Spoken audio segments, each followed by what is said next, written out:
بسم اللہ الرحمن الرحیم۔ السلام علیکم ناظرین، آپ کو ویس ویژن ٹی وی میں خوش آمدید کہتے ہیں۔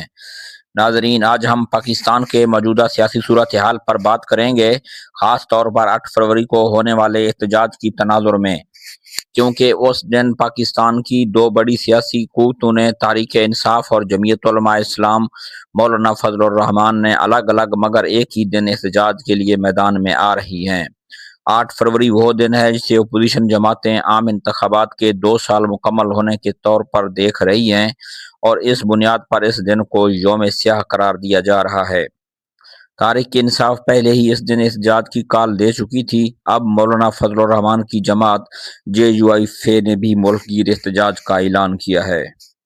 اگرچہ دونوں جماعتوں نے مشترکہ احتجاج کا اعلان نہیں کیا، نہ ہی کسی باقاعدہ اتحاد کی بات سامنے آئی ہے، لیکن سیاسی تجزیہ نگاروں کا ماننا ہے کہ ایک ہی دن دو بڑی جماعتوں کا سڑکوں پر آنا حکومت کے لیے ایک سنجیدہ چیلنج بن سکتا ہے۔ تحریک انصاف کا موقف یہ ہے کہ گزشتہ انتخابات میں عوامی مینڈیٹ کو نظر انداز کیا گیا اور ملک میں حقیقی جمہوریت کو نقصان پہنچایا گیا۔ پارٹی قیادت کا کہنا ہے کہ وہ 8 فروری کو اپنے حق کے لیے اور ووٹ کی حرمت کے لیے پرامن احتجاج کریں گے۔ دوسری جانب مولانا فضل الرحمان اور JUI کا بیانیہ کچھ مختلف مگر نتیجہ خیز ہے۔ ان کا کہنا ہے کہ ملک میں ایسی قانون سازی ہو رہی ہے جو آئین اور شریعت سے متصادم ہے، اور عوام کے مینڈیٹ پر کھلے عام ڈاکہ ڈالا جا رہا ہے، اس لیے 8 فروری کو یوم سیاہ منایا جائے گا۔ مولانا فضل الرحمان راولپنڈی میں مرکزی احتجاجی پروگرام سے خطاب کریں گے، جبکہ تمام صوبائی دارالحکومتوں میں بھی JUI کے کارکن سڑکوں پر نکلیں گے اور بھرپور احتجاج کریں گے۔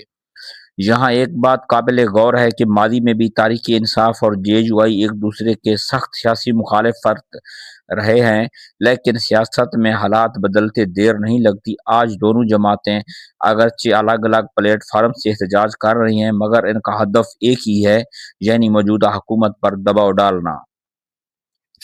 8 فروری کو تحریک انصاف کا احتجاج بھی مؤثر رہتا ہے، JUI کا احتجاج بھی بھرپور ہوتا ہے، تو حکومت کو بجک وقت سیاسی، انتظامی اور عوامی دباؤ کا سامنا کرنا پڑ سکتا ہے۔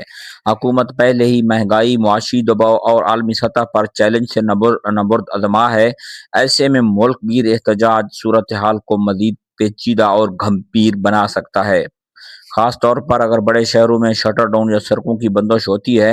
تو اس خدشے کے پیش نظر حکومت نے پہلے سے ہی کچھ سیاسی کارکنوں کو گرفتار کر لیا ہے تاکہ کسی بڑے احتجاج کو کنٹرول کیا جا سکے، لیکن اپوزیشن اسے جمہوری حقوق کی خلاف ورزی قرار دے رہی ہے۔